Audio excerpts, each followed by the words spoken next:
This is a sign for coronavirus.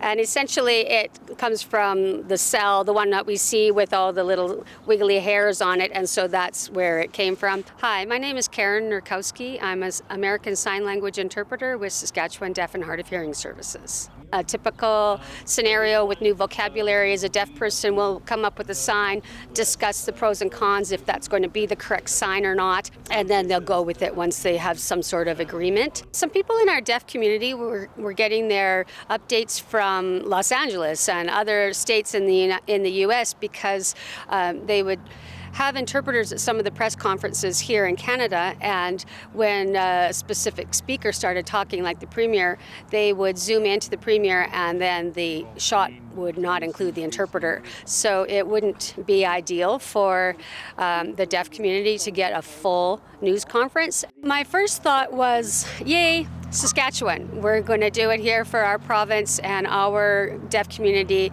can get updates from our province as opposed to getting updates from other provinces.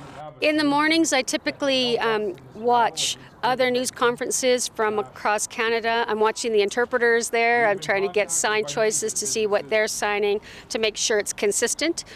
I also need to see what Trudeau is saying, so if there's any impact to Saskatchewan, I need to be in the loop there.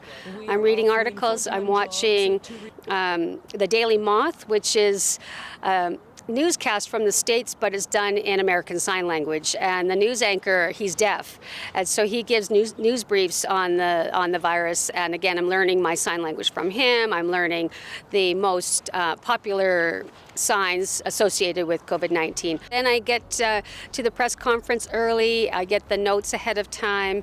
I have the media relations people giving me their notes for whoever's speaking that day, if possible.